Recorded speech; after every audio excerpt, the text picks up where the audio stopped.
The pre-flight bay smelled faintly of disinfectant and scorched metal. My suit was half-zipped, helmet resting on the bench beside me. When the sliding door hissed open, Malcolm Cross stepped in, flanked by two security officers. His voice was clipped, rehearsed, and entirely devoid of ceremony.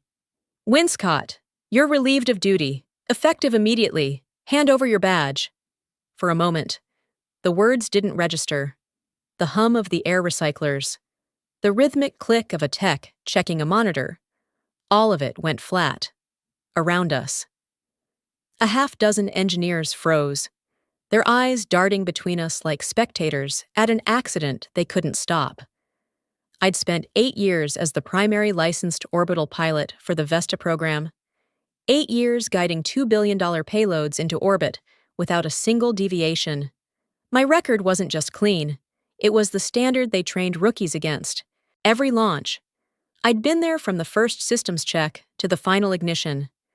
My name and biometric signature sealing the mission into legality. Without that signature, the law said the rocket didn't leave the ground. And Malcolm knew it. He was the new director of operations, hired less than a year ago with a reputation for streamlining. In his world, streamlining meant cutting redundancies, shaving safety margins, and replacing seasoned experts with cheaper, greener talent. We'd clashed from the first week. I believed in precision and patience. He believed in numbers that looked good on a spreadsheet, even if they ignored physics. He handed me the dismissal file without meeting my eyes. "Security will escort you out." I didn't reach for it immediately. I studied him, the immaculate suit, the practiced detachment, and thought about the endless nights I'd spent inside these walls, the birthdays I'd missed, the times I'd waved to my daughter through a screen, because the mission clock mattered more than sleep or celebration. He turned to leave, and that's when a young technician, one of the quiet ones, glanced at me and murmured under his breath, "Maybe it's better this way." The words were soft, almost lost in the hiss of the door closing, but they hit like a fragment of code you can't unsee. Better for who? And why? I slipped my badge from around my neck and placed it in Malcolm's waiting hand. Then, as the security officers gestured toward the exit, I did something no one in the room expected. I smiled. Cold, steady. The kind of smile you give when you've already prepared for this moment. They say you never forget your first launch. For me, it wasn't the roar of the engines or the flash of ignition that stayed in my bones. It was the silence after, that weightless hush in the control room when the satellite slipped into its orbital path. Every metric glowing green on the board. That was the sound of a perfect mission. 8 years, 42 launches, 0 failures. From the day I joined the Vesta program, I treated each mission like it was my own life being strapped to that rocket. Every calibration, every simulation, every cross-check, it all ran through my hands. The official reports called me pilot of record, but to the crew, I was the one who made sure their work didn't burn up in the upper atmosphere. I wasn't born into aerospace. I earned my place one long night and stubborn hour at a time. Flight school at 23, orbital mechanics at 30, and Vesta, my proudest post, at 38. It wasn't glamorous, not in the way people imagine. The hours were brutal, the stakes unrelenting. The mistakes you didn't make were the only ones anyone noticed. There were costs, too, costs no mission log recorded. I missed my daughter Ava's high school graduation because a launch window shifted by 12 hours. I watched the ceremony on a tablet from the corner of the mission bay, clapping quietly as she walked across the stage, her smile pixelated through the video feed. I told myself I'd make it up to her. Somehow. 2 years later, my mother was scheduled for open-heart surgery. The same week, we had a geosynchronous launch critical to an international weather monitoring network. I stayed at Vesta. I called her the night before and promised I'd be there the second the mission was over. She told me she understood. I'm not sure I ever forgave myself for believing her. Still, I believed in the work. Vesta wasn't just a job. It was the thin thread between Earth and the infinite. Every satellite I guided into position meant better storm tracking, faster communications, more accurate mapping for search and rescue. We weren't just launching machines, we were launching safety nets for millions of people. And then there was my quiet addition to the process, something no manual covered. Every satellite I piloted carried what I called a signature seal, a micro-encryption embedded in its command chain, fully legal, fully compliant, and technically invisible unless you knew exactly where to look. It wasn't sabotage, it was insurance.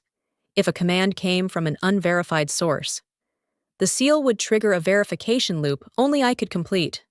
A minor safeguard, I told myself. Just a way to keep the mission secure against bad actors. No one else in the program knew about it. Not because I didn't trust my team, but because I didn't trust the system above them. I'd seen too many projects get redirected by politics. Too many mission parameters shift for reasons that had nothing to do with science.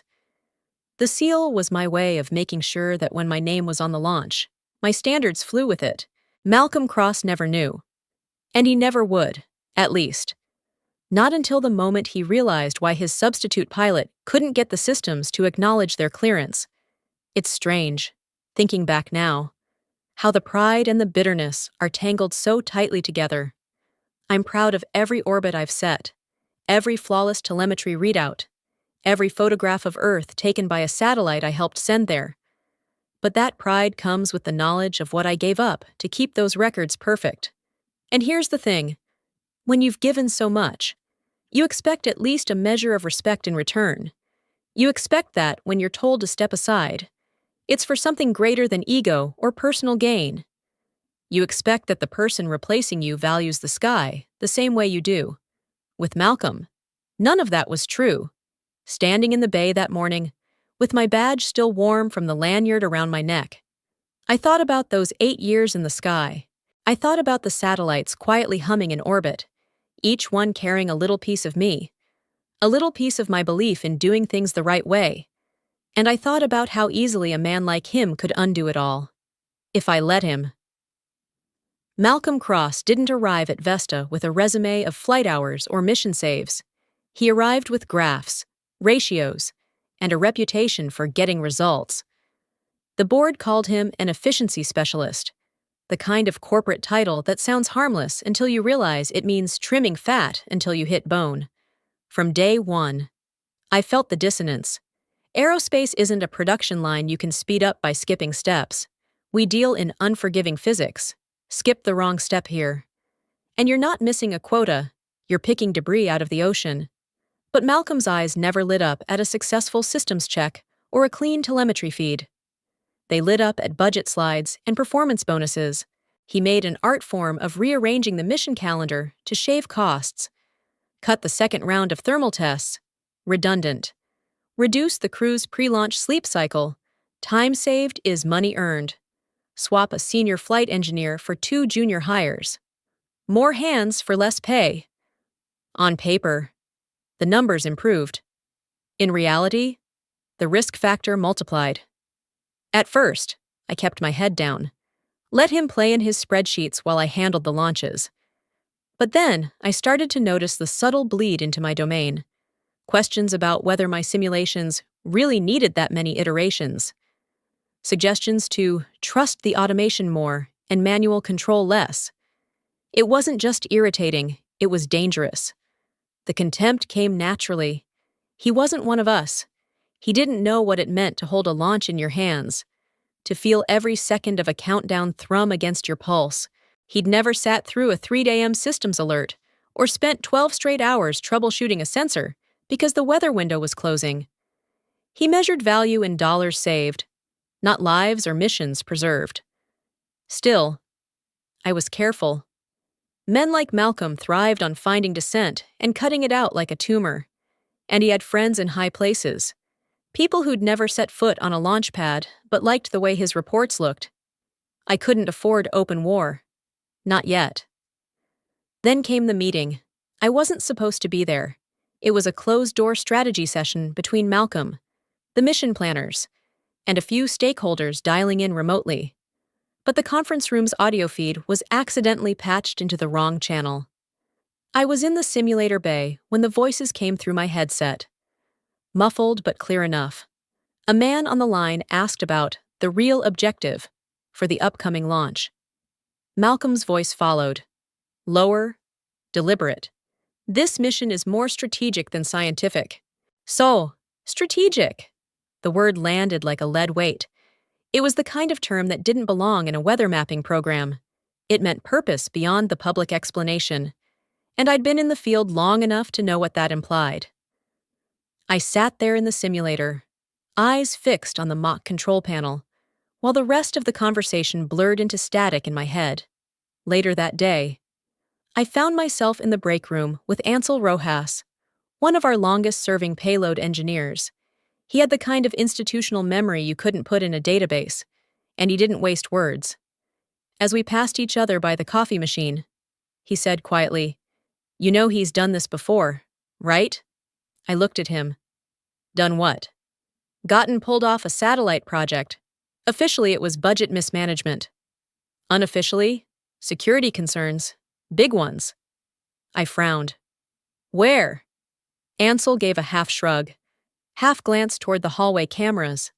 Let's just say it was a European defense contract. The file's gone now. Wiped. But some of us remember. It was the final piece I needed to confirm what my instincts had been screaming since Malcolm walked in. This wasn't a man interested in the mission, the science, or the safety of the crew. This was a man who treated aerospace like a ladder and didn't care whose work or whose trust.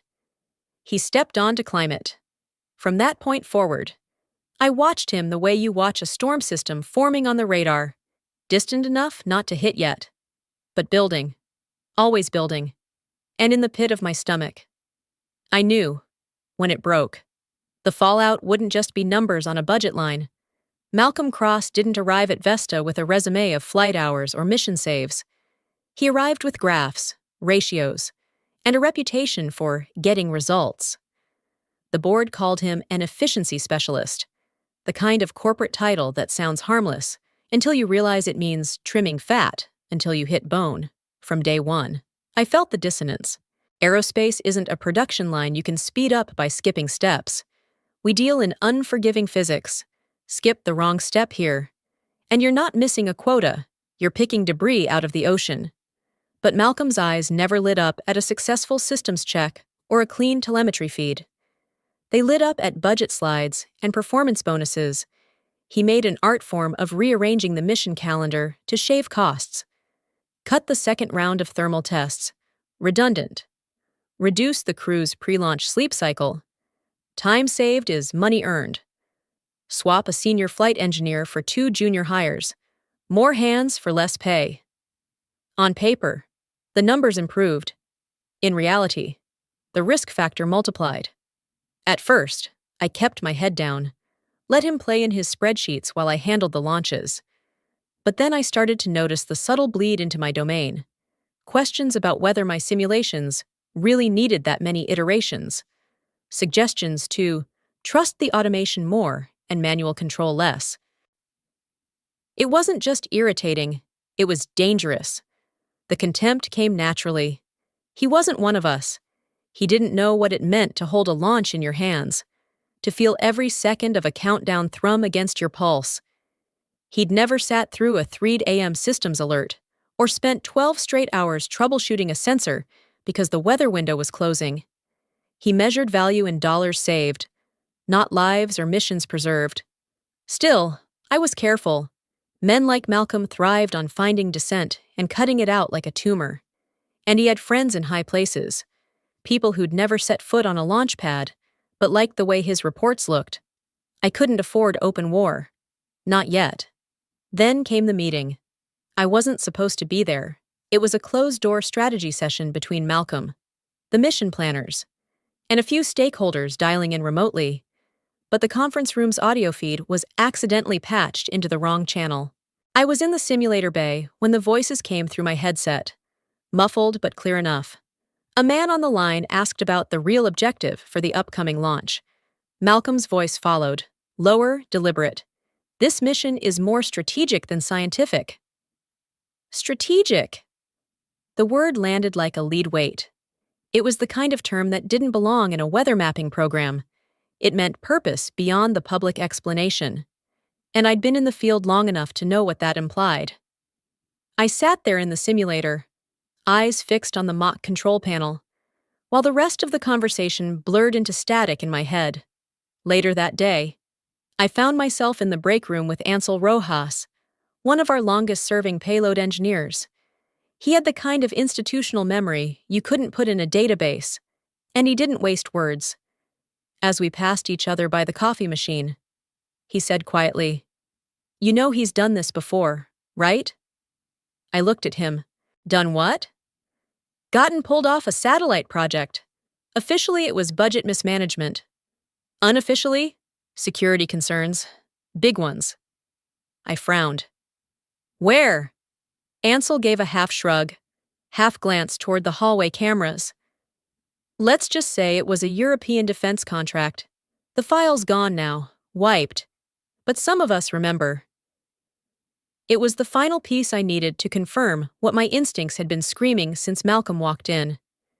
This wasn't a man interested in the mission, the science, or the safety of the crew. This was a man who treated aerospace like a ladder and didn't care whose work or whose trust. He stepped on to climb it. From that point forward, I watched him the way you watch a storm system forming on the radar, distant enough not to hit yet, but building, always building, and in the pit of my stomach. I knew, when it broke, the fallout wouldn't just be numbers on a budget line. It started with a routine review. At least, that's what I told myself when I logged into the mission database late that night. The launch was only days away, and I'd been going through the orbital flight plan for the 5th time, habit more than necessity. Normally, these files were as familiar as my own signature.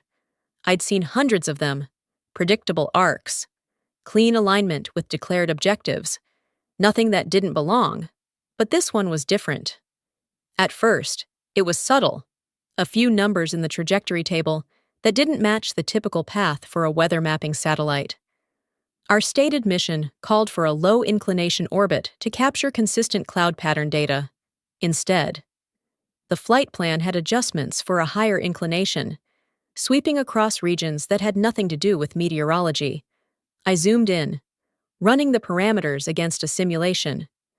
The resulting path didn't just track weather, it lingered over specific landmasses for extended observation windows. Strategic landmasses, the kind you'd monitor if you wanted to know more than the forecast. A flicker of unease slid under my ribs. I told myself it could be an error, a placeholder file someone forgot to swap out. But the data was too clean, too intentional, and the timestamps on the changes were recent, well after the final mission review. I leaned back in my chair, staring at the monitor. My login didn't give me access to the classified portions of the payload data, or at least, it wasn't supposed to. What Malcolm didn't know, and what I'd never volunteered, was that my clearance hadn't been fully downgraded after the last multi-agency launch I'd piloted. The Vesta system still recognized me as having dual-domain access, a rare status that allowed cross-checking between scientific and restricted mission data. It wasn't a loophole I used often, but that night, my cursor hovered over the hidden directory icon, its faint outline visible only to someone who knew where to look. I clicked. The directory opened to reveal a set of encrypted files marked with a bland, bureaucratic label, Supplementary Operational Scripts, SO-17B. The name told me nothing, but the metadata stopped me cold. The author field listed a defense subcontractor I'd never seen on any of Vesta's public partnership rosters. I ran the decryption sequence, my fingers moving almost automatically. The code unfolded on my screen like a map with its corners pulled taut. And there it was. A subroutine designed to override the satellite's standard scanning schedule and initiate targeted, high-resolution imaging on command. The command strings included coordinates, some of which I recognized from my earlier simulation. My throat tightened. This wasn't just more strategic than scientific, as Malcolm had called it in that overheard meeting. This was an entirely different mission hidden inside the declared one. A dual-purpose satellite with a civilian face and a covert operational core. I thought of the press release, the neat lines about advancing global climate research. I thought of the international agreements that barred precisely this kind of covert surveillance under the guise of scientific cooperation. And I thought of Malcolm, smiling through budget briefings while signing off on something that could spark a diplomatic crisis the second it was discovered. The unease sharpened into something colder. If I'd found this, others could too, foreign agencies, watchdog groups, even our own oversight boards. And when they did, the blame wouldn't stop at Malcolm's office. My name was still on the mission roster. My biometric key was still the one that would make the launch legal. I copied the files to a secure drive, labeling them with a benign test code so they wouldn't raise suspicion if someone stumbled across them. Then I closed every window, scrubbed my activity log, and sat there in the dim light of the control bay. Hands pressed flat against the console. Somewhere in the building, I could hear the muffled hum of the overnight maintenance crew, the low thud of a cargo crate being moved. Ordinary sounds, in an ordinary night, yet the air felt heavier, as if the walls themselves understood what I'd just uncovered. I'd come in looking for reassurance. Instead, I'd found proof. And proof, I knew, came with a cost. By morning, the decision to confront Malcolm felt less like a choice and more like an inevitability. The files I'd uncovered the night before had been replaying in my head in an endless loop. Covert imaging subroutines, defense subcontractors I'd never seen in our rosters, and an orbital path that read like a watch list. I couldn't ignore it, and I couldn't pretend it was just a technical oversight. I found him in his office, door half open, a shaft of desert light cutting across his desk. He was bent over a briefing folder, pen tapping in that restless way he had when pretending to be busy. "We need to talk," I said. He didn't look up. "Make it quick. I've got pre-launch coordination in 20. I stepped inside, closing the door behind me. I reviewed the orbital parameters. They don't match the stated mission profile, and I found a supplementary script, one that doesn't belong in a civilian weather mapping payload. That got his attention. His head lifted slowly, eyes narrowing. "You've been digging in files you don't have clearance for." "I have clearance," I said evenly. "What I don't have is an explanation. Who authorized this?" His mouth curved into something between a smirk and a sneer. "Authorization is above your pay grade, Winscott. You don't need to understand it.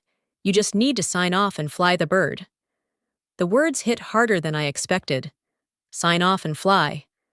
As if 8 years of flawless missions, of sacrifice and vigilance, had distilled into a rubber stamp and a warm body in the pilot's seat.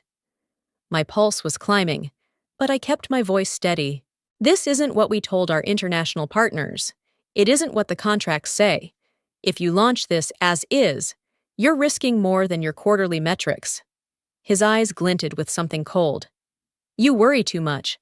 That's why people like you burn out before you ever move up." I wanted to tell him exactly what I thought of his idea of moving up, but I caught myself. Losing my temper here wouldn't help. "Then who else knows?" I asked. He leaned back in his chair, folding his hands like a man about to deliver a checkmate. "You won't be the one signing off. I've already arranged a replacement." The air seemed to thin around me. "Who?" "You'll meet her on launch day," he said, and I could hear the satisfaction in his tone. Fresh face, no baggage, someone who knows how to follow orders.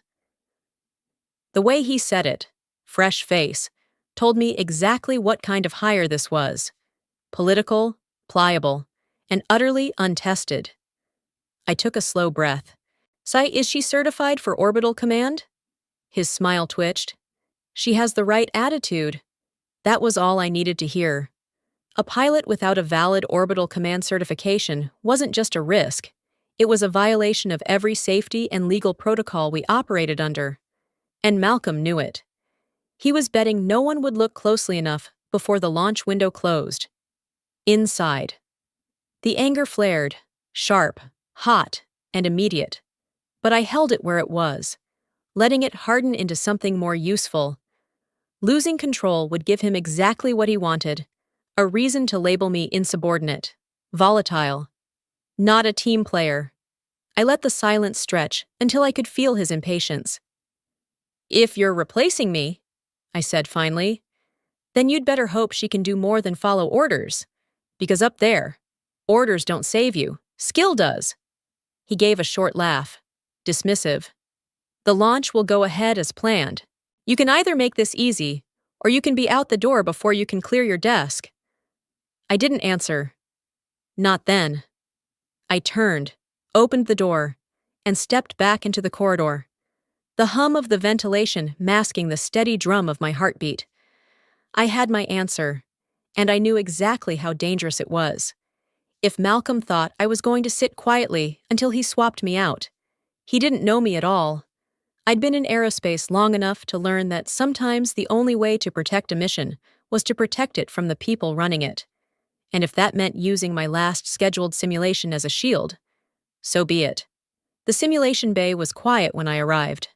Just me, the hum of the servers, and the soft glow of the control panels cycling through their warm-up diagnostics.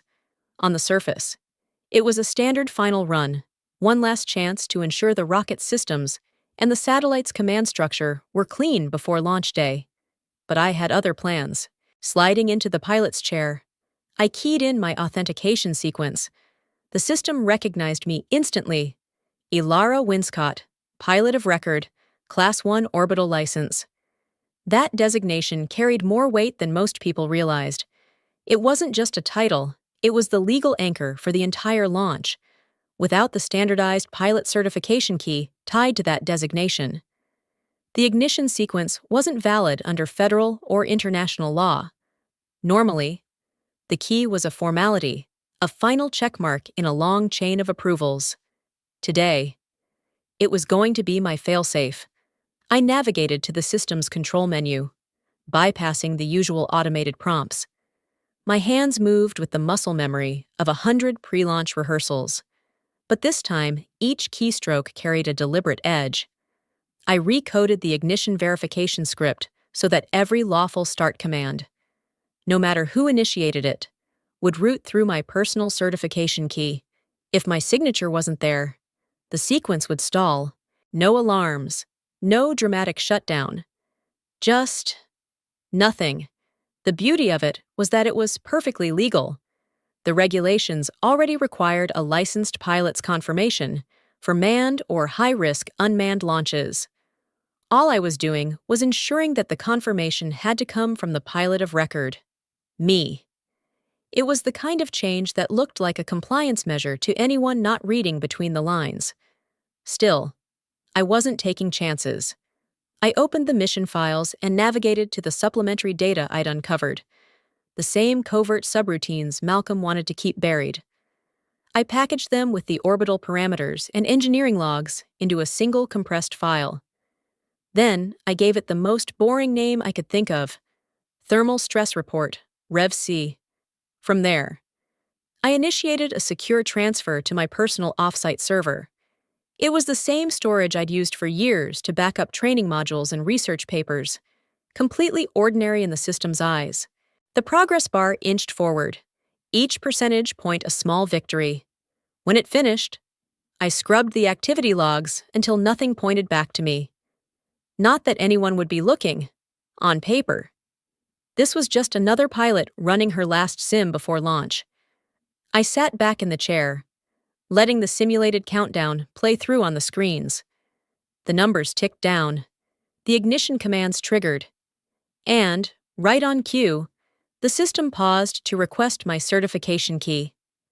I entered it, and the simulation proceeded flawlessly. It was a quiet confirmation of what I'd just done, without me. The real launch wouldn't get past T-0. As I powered down the system, the intercom crackled to life with a voice from Ops Control. "Nice work, Winscott. Clean run." "Always is," I replied, standing to log out. Walking out of the bay, I felt the weight of the decision settle on my shoulders, not as doubt, but as resolve. Malcolm could have his replacement pilot. He could have his strategic mission profile. But when the moment came, none of it would leave the ground without me. I wasn't just preparing for my exit. I was preparing for the moment he realized I'd never truly left. The desert light was blinding when they walked me out. 2 security officers, both younger than some of the satellites I'd put into orbit, flanked me like I was carrying classified hardware instead of a standard-issue duffel bag. I didn't resist, didn't speak, didn't give Malcolm or anyone else the satisfaction of seeing me rattled. The launch complex rose behind us, a lattice of steel and sun-bleached concrete, shimmering in the heat haze. It was strange to think that, in less than 24 hours, it would all grind to a halt, quietly, cleanly, because I'd chosen to make it so. At the perimeter gate, one of the guards scanned my badge for the last time. The access light turned red, and the small, final beep might have stung if I'd still cared about symbolic gestures. I didn't. Symbols didn't keep rockets grounded, systems did. My phone, returned to me at the gate, was already buzzing in my hand. The first message came from Rena, one of our telemetry analysts. Rena, they can't get the system to recognize the new pilot. Keep asking for pilot of record verification. That's you. I scrolled further. Tom, propulsion. Malcolm looks like he's about to crack a tooth from grinding it so hard. They've restarted twice. No go. A slow, measured satisfaction settled in. The lock was working exactly as I intended. No alarms. No catastrophic shutdowns. Just a polite refusal from the system to proceed without the one piece it legally required. The security officers walked me to the parking lot. My car sat alone under the pitiless sun, its metal skin hot enough to burn a hand. I loaded my bag into the trunk and leaned against the driver's side door, letting the heat seep into my back. From here, I could see the control tower's glinting windows, though not the faces behind them. Another message pinged. Unknown number. You did the right thing. Stay ready. I stared at the text. The number had a country code I didn't recognize. International.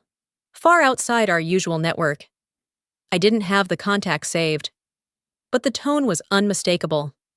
Someone knew exactly what I'd done. And they approved. I considered replying, then locked the screen instead. In my world, the fewer traces you left, the better.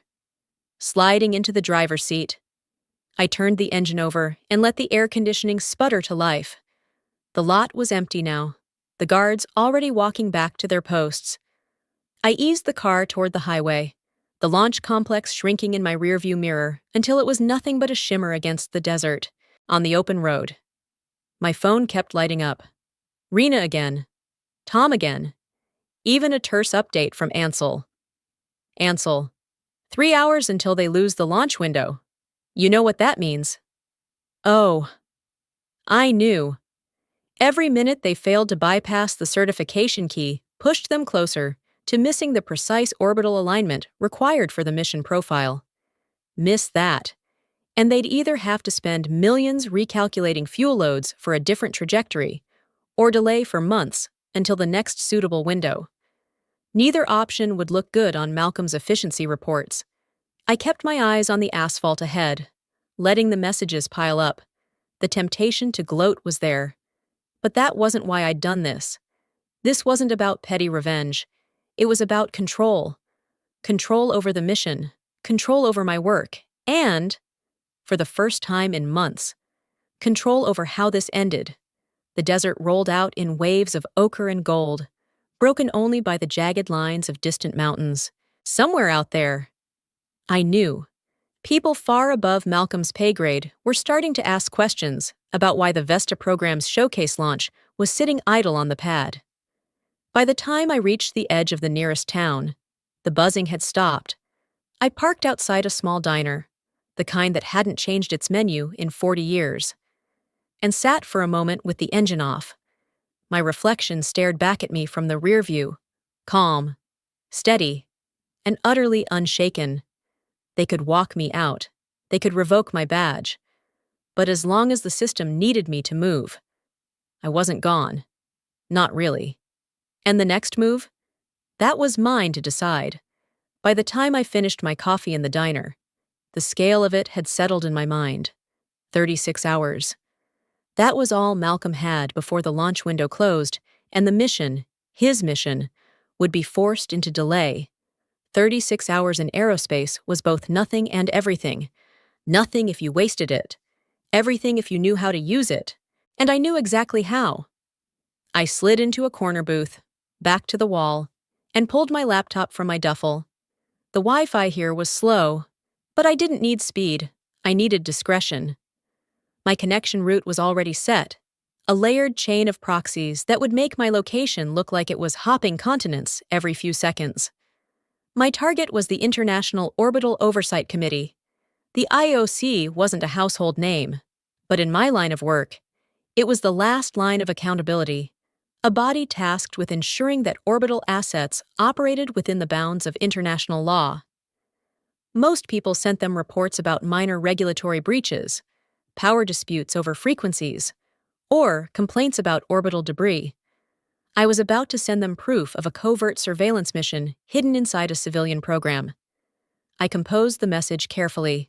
No speculation, no personal opinion, just raw data and annotations pointing to the discrepancies between the declared mission profile and the actual operational code.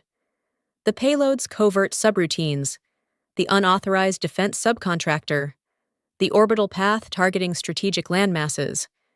Then I attached the file I'd smuggled out during my last simulation, the one disguised as Thermal Stress Report, Rev C, before hitting send. I added a single line at the bottom, requesting urgent review under Section 4.3, Dual-Purpose Satellite Operations. I encrypted the package and routed it through the secure IOOC portal. When the confirmation ping came back, I finally exhaled. 5 minutes later, my laptop screen flashed with an incoming secure message. I frowned. Responses from the IOOC rarely came that fast. The message header read, from CMDR, R. Halverson, IOOC. The name hit me like a jolt. Commander Rune Halverson. In 2018, we'd flown together on a joint rescue mission after a communications satellite spun out of control during a solar storm. I'd been in the cockpit. He'd been strapped into the engineering bay, manually recalibrating the antenna array while we both listened to the clock tick down to atmospheric re-entry. He was one of the few people who understood what it meant to work the edge of impossible. His message was short. Winscott, received your file. Initiating emergency review. Do not engage further with Vesta personnel. Stay reachable. Halverson. Beneath that, a string of secure coordinates for a backup communication channel. I stared at the screen for a moment, the diner's low hum of conversation fading into the background. Of all the people who could have picked up my file, it had landed on someone who knew me, not just my work, but my judgment. That was luck I hadn't planned for. But I wasn't going to waste it. I replied with a brief confirmation, then closed the laptop and ordered another coffee. Outside, the desert heat shimmered off the asphalt, the launch complex barely visible in the distance. Somewhere in that building, Malcolm was still trying to pry my certification key from a system that wouldn't budge. He didn't know that the real fight had already shifted miles above his head, into a jurisdiction he couldn't manipulate with a smile and a spreadsheet. By nightfall, the IOOC's review teams would be combing through the mission data I'd sent. If they found what I knew they would, Malcolm's strategic payload would be flagged for full suspension pending investigation. That meant no launch, this week, this month, maybe not ever. 36 hours. I'd already used the first 2 to light the fuse. Now all I had to do was wait for it to reach the payload. By mid-morning, the news had broken. Someone inside Vesta had leaked the truth about the launch delays, though not the whole truth. The reports were vague. Technical complications. Pilot verification issues. It was just enough to shake confidence without exposing the real reason. The market reacted like a wounded animal. Vesta's stock price slid hard, losing nearly 8% in the first hour. For a company mid-launch cycle, that was a public gut punch. I watched the numbers fall on my phone as I sat in my car, engine idling in the diner's parking lot. Each drop felt like another crack in Malcolm's polished facade. For a moment, I let myself imagine it. The board pulling him into an emergency meeting, the investors demanding answers. The launch scrubbed without my having to lift another finger. I could see the headlines in my mind. Strategic satellite grounded amid legal concerns. Then, Malcolm stepped in front of the cameras. The press conference was streamed live across half a dozen news networks. He stood at the podium, flanked by banners and the Vesta logo. Every inch the calm, authoritative leader. His voice was smooth, practiced, the kind of tone meant to soothe shareholders and intimidate doubters. "We have identified a qualified, fully certified replacement pilot," he announced. "The individual has passed all necessary verifications and will assume command for the scheduled launch. I am confident we will meet our timeline without further delay." The room erupted in questions. Who was the pilot? Was the delay really technical? Why hadn't the original pilot been retained? Malcolm dodged, redirecting, never breaking that calm smile. I closed my laptop slowly, the false victory I'd been savoring collapsing into a hollow space in my chest. A certified replacement. That meant the obstacle I'd counted on, finding someone with the rare orbital command credentials, wasn't going to buy me much time on its own. For a heartbeat. I wondered if I'd underestimated him. Then I reminded myself of the part he didn't know. Yes. This new pilot might have the credentials on paper, but the ignition sequence wouldn't recognize them. The standardized pilot certification key was tied to me, not just the role of pilot of record, but my specific signature. Without that, the system would treat every launch command like background noise. Still, the press conference did its job. Investors stabilized. The news cycle shifted to speculation about the mystery replacement.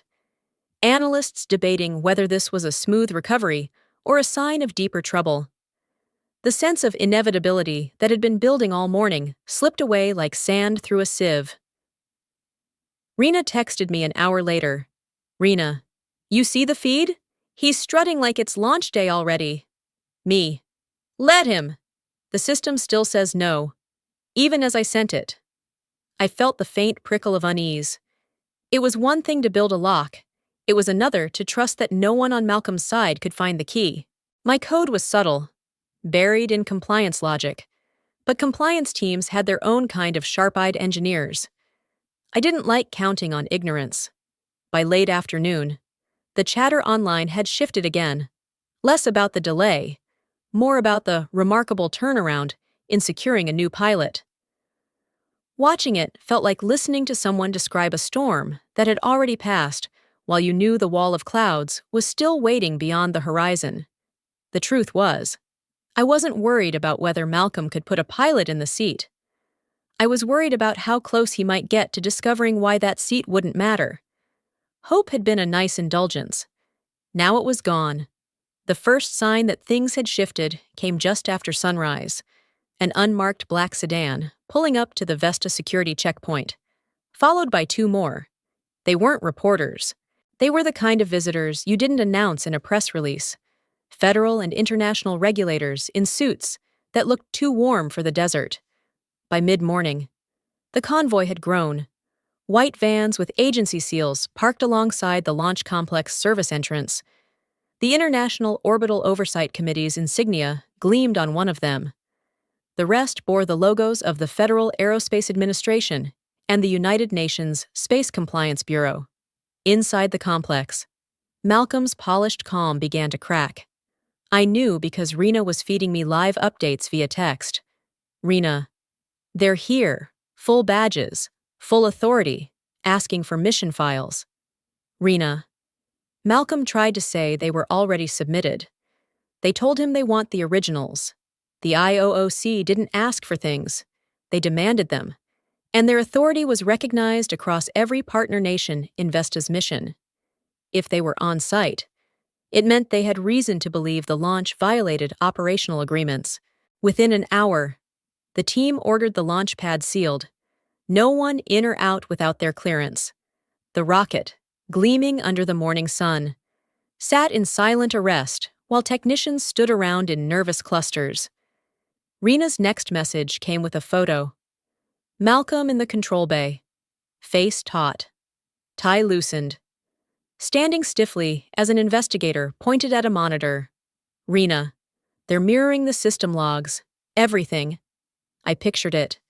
The chain of command unraveling as the investigators pulled code, traced authorization keys, and found that the pilot of record on file was still me.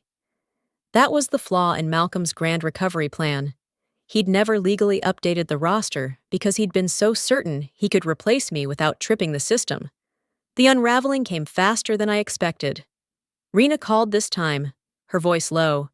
"You're not going to believe this." One of the propulsion engineers just blurted it out, said in front of the investigators that Malcolm told them to skip the pilot of record step so they wouldn't have to deal with licensing delays. I could almost hear the silence that must have followed in that room. That one sentence was enough to void every launch permit tied to the mission.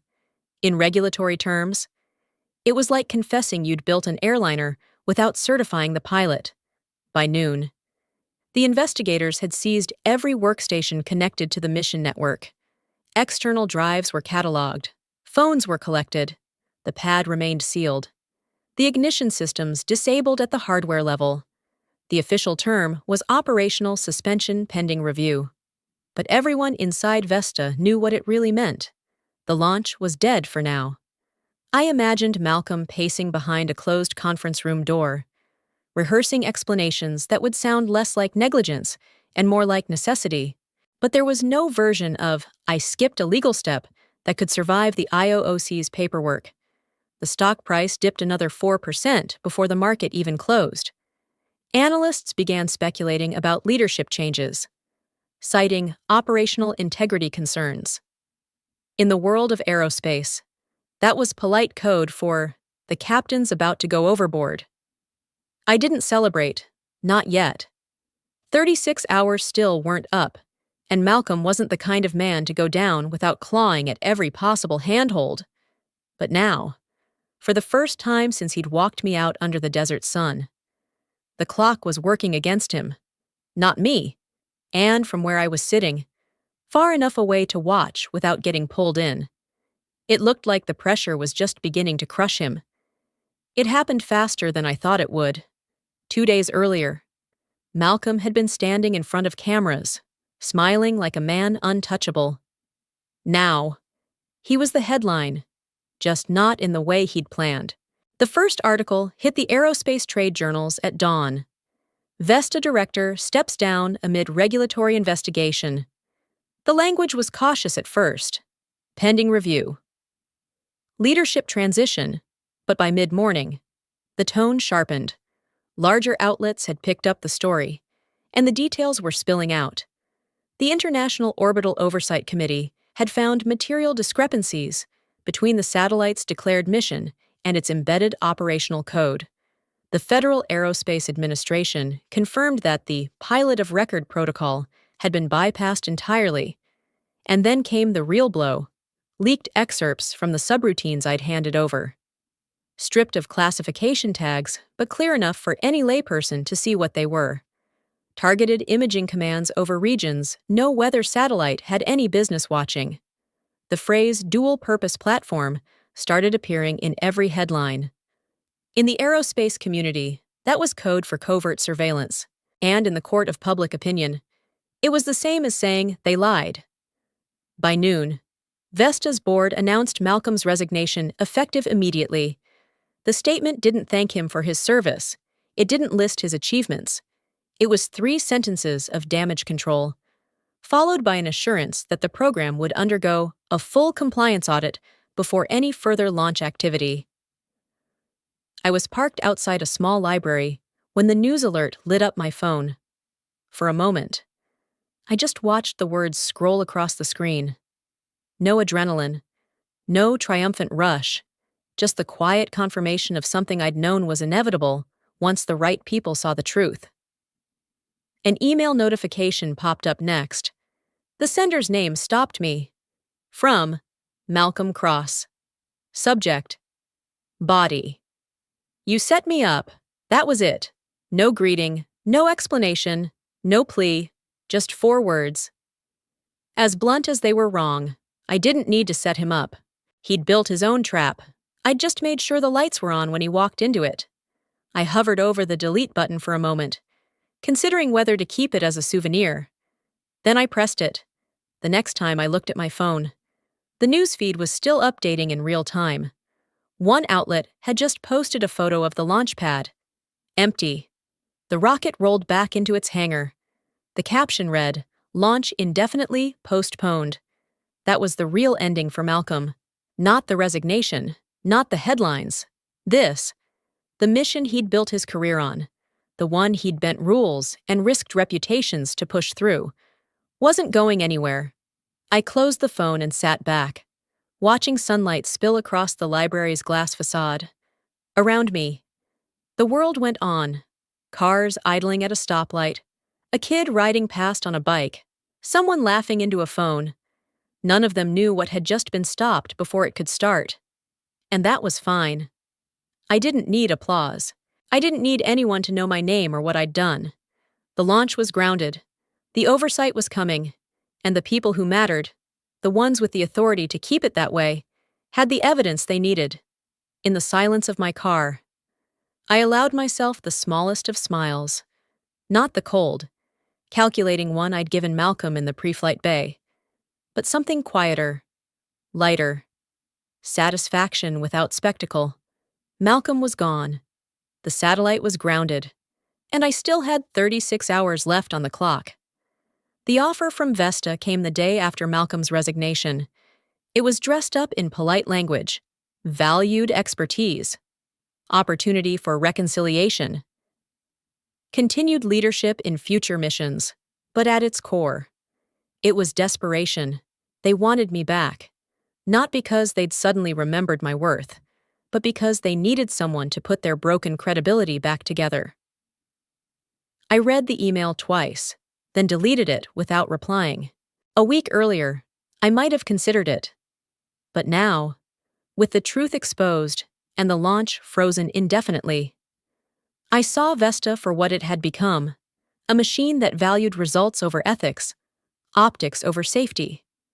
Going back would mean endorsing that culture, and I had no intention of lending my name, my license, or my life to it again. Instead, I signed with the Meridian Institute for Atmospheric Research, a non-military, globally funded program dedicated to pure science. They didn't have Vesta's budget or its glossy PR teams, but they had something Vesta had lost long ago: integrity. My first assignment would be piloting a launch to place a new climate monitoring satellite in orbit. No hidden subroutines, no shadow contractors, just data for the people who needed it most. The contract was clean, and so was my conscience.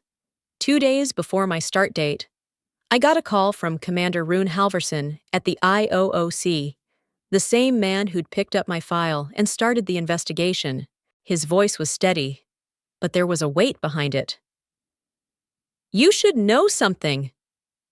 "Ilara," he said. "If you'd signed that confirmation on launch day, we never would have been able to stop it.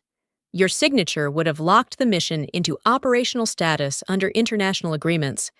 Even with the investigation, the satellite would have stayed up there, running its covert tasks for years before anyone could intervene." For a moment, I just stood there, the phone warm against my ear, the full scope of it settling in. "It's not just that you didn't sign," he continued. "It's that you refused, even without knowing the investigation was coming. That decision changed the outcome entirely." When the call ended, I stepped outside. The desert stretched out in every direction, the horizon hazy with heat.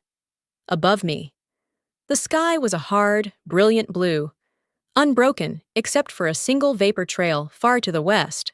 I thought about all the years I'd spent chasing that sky, about the launches, the sleepless nights, the compromises I'd made for the sake of the mission, and I realized something simple but undeniable. The sky had never belonged to the people who thought they controlled it. It belonged to those who protected it. I didn't feel anger toward Vesta anymore, not even resentment toward Malcolm.